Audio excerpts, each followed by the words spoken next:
Fala pessoal, beleza? Então galera, nesse vídeo de hoje aqui a gente vai continuar com a nossa série, né, de rinoceros 3D. E hoje eu vou explicar um pouco sobre os objetos do Rhino e dar algumas dicas de modelagem, mostrar alguns aspectos que são específicos desses objetos.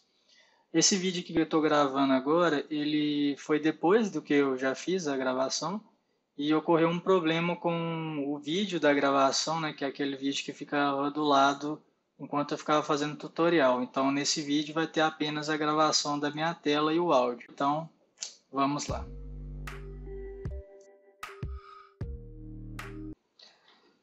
Então, a gente tem aqui pontos, né? Não tem nada demais sobre os pontos. Os pontos são só basicamente isso aqui mesmo, né? As linhas são, no caso, segmentos de reta entre dois pontos. E aqui nas polilinhas que a coisa começa a ficar um pouco mais não óbvia, né? Vamos dizer assim. Então, a polyline no Rhino, por mais que ela seja segmentos de reta, galera, você consegue converter ela em curvas. E basta você clicar nela aqui, por exemplo, e dar um Rebuild. Você consegue alterar o grau dessa curva e você vai conseguir transformar ela em uma curva, né? Que na verdade a polyline é uma curva, você está mudando o grau dela. A polyline é uma curva de grau 1. E a partir do grau 2 você começa a ter uma certa curvatura, beleza? Aqui eu coloquei um tipo de curva específico, que são as curvas fechadas. As curvas têm um loop, né? Não tem exatamente um início e um término, porque o começo emenda no final. E eu quis colocar também para mostrar que o Rhino considera polylines fechadas como closed curves também. Se você clicar aqui via em propriedades, está aqui que uma polyline fechada é uma closed curve, assim como essa curva fechada aqui também. Beleza? Aqui a gente tem uma curva de grau 2, essa aqui eu quis colocar para demonstrar para vocês, galera, que as curvas de grau 2 ela tem uma particularidade interessante, que na verdade muitas das vezes pode ser um problema, que é o fato de que ela é na verdade a junção de várias curvas juntas, né, que são curvas mais simples, são geralmente aí Bezier curves ou splines, que juntas formam uma curva maior, mais complexa. E é por isso que geralmente a gente vai tentar trabalhar aqui no Rhino, o máximo possível, né, com curvas de grau 3 para cima, vai ser muito raro, às vezes que a gente vai usar a curva de grau 2. Vou pegar essa curva aqui de grau 3, por exemplo, vou dar um join aqui, porque vou dar um rebuild, vou deixar em grau 3 aqui, porque estava no grau 2 que eu tinha gravado antes. E agora eu vou pegar essa curva de grau 2, de grau 3 aqui, e vocês vão ver que a manipulação dela é muito mais suave do que uma curva de grau 2 aqui. E a gente vai dar um rebuild aqui nessa curva de grau 2, de grau 3, transformando ela numa curva de grau 2, para a gente mostrar uma propriedade aqui das curvas de grau 2. Vai vir aqui, ó, dar um rebuild aqui, colocar grau 2, beleza. Se a gente vir cá e explodir essa curva de grau 2, você vai ver que ela separa em várias curvas separadas, né? Que geralmente cada uma dessas curvas aí é uma curva de grau 2, que muitas das vezes é uma spline ou uma Bezier, beleza?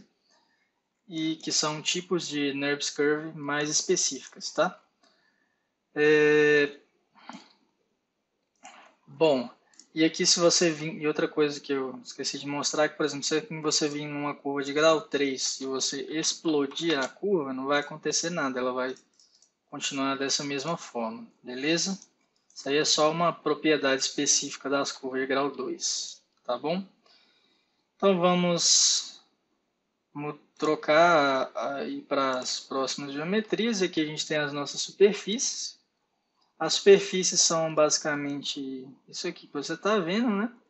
Mas o que eu quis mostrar aqui, ó, é que é considerado uma superfície aberta. Então, se você vir cá na aba de seleção aqui, tem diferentes formas de você selecionar as geometrias, né? Você pode escolher selecionar geometrias específicas.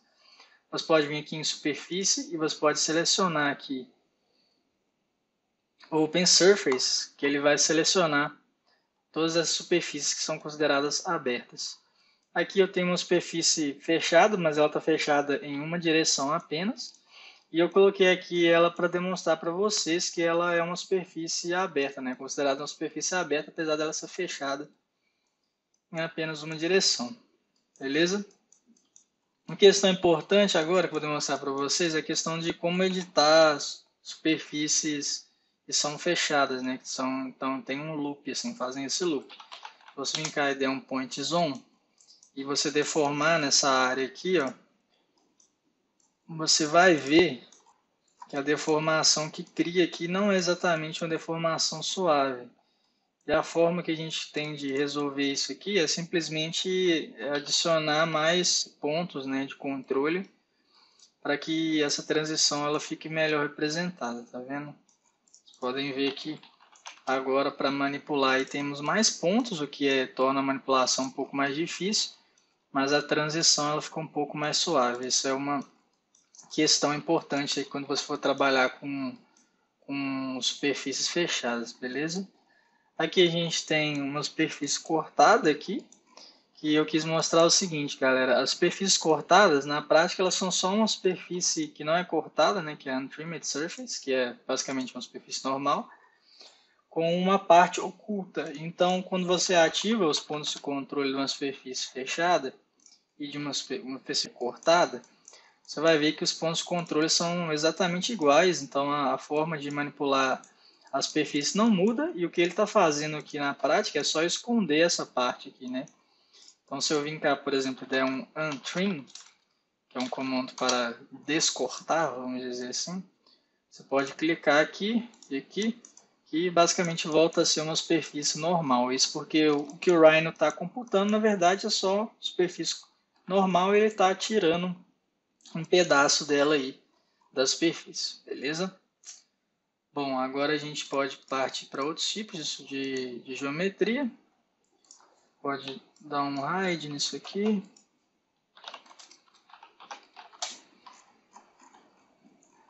Aqui a gente tem as polissuperfícies, né? As polissuperfícies, pessoal, elas são basicamente uma junção de várias superfícies juntas, como se elas estivessem agrupadas mesmo, mas elas vão funcionar como um objeto só.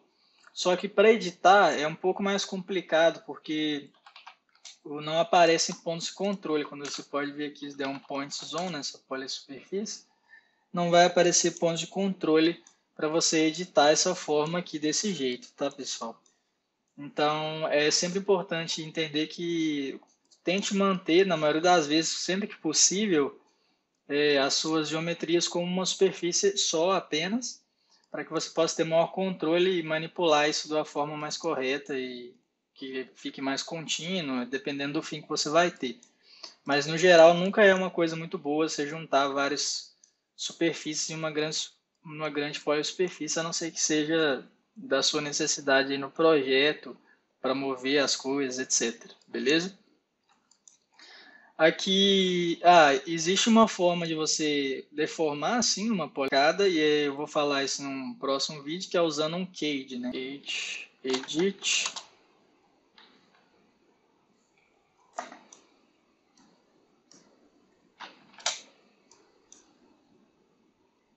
Vou aqui uma bounding box. Tá. Aí vocês podem ver que criei um CAD aqui. E agora, vocês podem ver que esse CAD aqui está servindo para deformar essa superfície, essas polissuperfícies aqui, tá vendo, galera? Faz meio que uma caixa de deformação aí na sua forma. Só que isso aqui vai ser útil algumas vezes, mas nem sempre a modelagem vai ficar muito precisa. Então, sempre tente manter o máximo possível como superfícies no Rhino, tá? Tente o mínimo possível criar polissuperfícies. Beleza? Aqui a gente tem um tipo de sólido, tipos de sólido, né, de polissuperfícies sólidas, né, que são basicamente polissuperfícies fechadas, que é caixas, né, um cilindro aí extrudado e um cone, são alguns exemplos. E aqui tem esse objeto aqui que ele é diferente, né? Ele parece com polissuperfície, mas ele não é considerado no Rhino uma polissuperfície, que é uma extrusão. E qual que é a grande vantagem de extrusão? A extrusão ela ocupa menos espaço, né, dentro do Rhino, né? Você consegue ter menos espaço armazenado, que é bem bom quando você tem modelos muito grandes.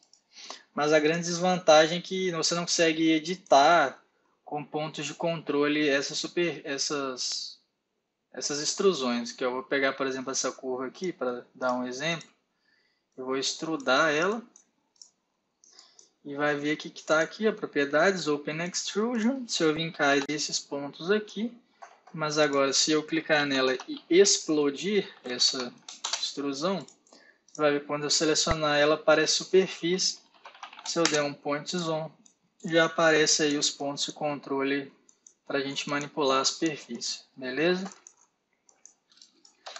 Bom, tido isso aqui agora, vamos para outros tipos de geometrias que também tem aqui no Rhino. Essas aqui são as mais comuns que a gente vai utilizar com mais frequência. E agora tem as malhas, né? As malhas convencionais são malhas triangulares. Os objetos de malha são muito usados para renderização, programas de efeitos especiais, para animação, esse tipo de coisa. E o Rhino também suporta malhas, né? E aqui a gente tem malhas triangulares, malhas quadrangulares e malhas hexagonais. E alguns exemplos